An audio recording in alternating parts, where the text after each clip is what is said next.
Sabe aqueles prédios antigos que a gente vê todo dia? Já parou para pensar o que acontece quando eles chegam ao fim da linha?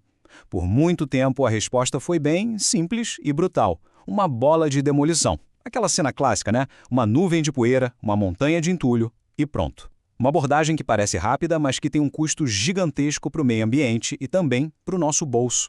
Pois é, essa pergunta é muito mais importante do que parece, porque a forma como a gente lida com o nosso passado construído, bom, ela define o futuro que estamos criando, ou nesse caso, o futuro que estamos desconstruindo.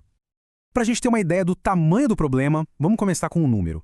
Dá uma olhada nisso. Os resíduos de construção e demolição são responsáveis por 1/3 de todo o lixo sólido gerado na União Europeia. 1/3! Imagina só, uma montanha de materiais super valiosos sendo tratados simplesmente como lixo. Essa abordagem tradicional sempre foi muito direta, muito linear. A gente constrói, usa e, quando não serve mais, joga fora em aterros. É um ciclo rápido, bem destrutivo e que trata essas estruturas complexas como se fossem lixo descartável. Só que o problema vai muito além do barulho e da poeira, sabe? A demolição tem um monte de custos escondidos. E estão justamente esses custos que mostram que essa abordagem, hoje em dia, já não se sustenta mais. Vamos dar uma olhada nesses custos. Primeiro, a gente perde a tal da energia incorporada. Pense em toda a energia que foi gasta para extrair, fabricar e montar os materiais de um prédio. Tudo isso é jogado fora.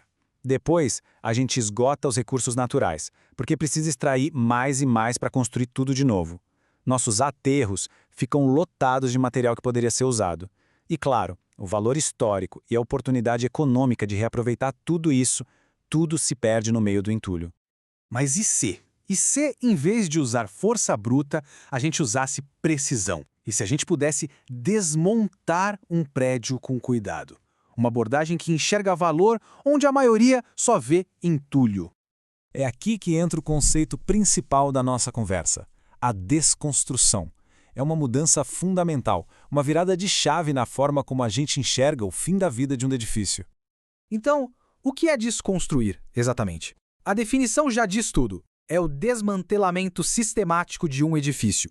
O objetivo aqui não é colocar tudo abaixo o mais rápido possível. É o contrário. É preservar o valor máximo de cada componente, seja uma viga de madeira, um tijolo ou uma janela. A diferença de filosofia aqui é total. Pensa assim, a demolição é força bruta, é rápida, destrutiva e linear. O destino final é sempre o aterro. Já a desconstrução é cirúrgica. É um processo mais lento, sim, mas é totalmente orientado pelo valor e, o mais importante, é circular. Ela alimenta um ciclo onde os recursos continuam sendo usados. E longe de ser um caos, a desconstrução é um processo super metódico. Na verdade, é quase como se fosse o processo de construção, só que ao contrário. Tudo começa de dentro para fora, removendo cada camada com cuidado para garantir que o máximo de materiais seja recuperado sem danos. Agora, vamos pensar um pouco maior. O que acontece quando a gente aplica essa mentalidade não só a um prédio, mas a uma cidade inteira? A resposta? Bom, a resposta pode transformar tudo. Esse conceito é o coração da economia circular. A ideia é bem simples: eliminar o desperdício. É manter os materiais, os produtos, os componentes sempre no seu nível mais alto de utilidade e valor. Ou seja, em vez de ter um fim, sempre existe um novo começo. Aqui nesse diagrama, a gente consegue ver bem essa diferença. O caminho tradicional é uma via de mão única que acaba no aterro, fim da linha. Mas a desconstrução cria duas novas rotas, que são circulares. A primeira, e a mais valiosa, é a reutilização direta das peças. A segunda é a reciclagem dos materiais, que voltam para o início do ciclo de produção. Nos dois casos, o desperdício diminui drasticamente. E aí chegamos num ponto crucial, a ideia de mineração urbana. Os prédios que já existem não são um peso morto, eles são, na verdade, depósitos riquíssimos de materiais já processados. A madeira, o aço, o cobre, os tijolos, tudo isso já foi extraído da natureza uma vez. As nossas cidades são, de fato, as minas mais ricas e acessíveis que a gente tem. A teoria é fascinante, né? Mas os resultados na prática são ainda mais inspiradores. Vamos ver como essa filosofia já está transformando as nossas comunidades de um jeito radical. Dá uma olhada nesse prédio. Parece abandonado, em ruínas, mas ele está cheio de potencial. As pedras, a madeira, a própria história que está nessas paredes. Tudo isso é um recurso, só esperando para ser redescoberto. E a boa notícia é que isso já está acontecendo. A chamada reutilização adaptativa está mudando a paisagem das cidades, provando que o que é antigo pode sim se tornar algo espetacularmente novo. E os exemplos pelo mundo são incríveis. Em Estocolmo, uma antiga cervejaria virou a sede moderna de uma farmacêutica. Em Baltimore, uma fábrica abandonada hoje é uma escola de design super vibrante. Em Amsterdã, até um guindaste industrial gigante foi convertido em escritórios. Cada um desses projetos prova que o único limite, na verdade, é a nossa imaginação. Certo. Então, como a gente sai desses exemplos isolados e transforma isso numa prática comum sistemática? A gente vai precisar de novas ferramentas e, principalmente, de uma nova mentalidade. E uma das inovações mais importantes para isso é o chamado passaporte de material.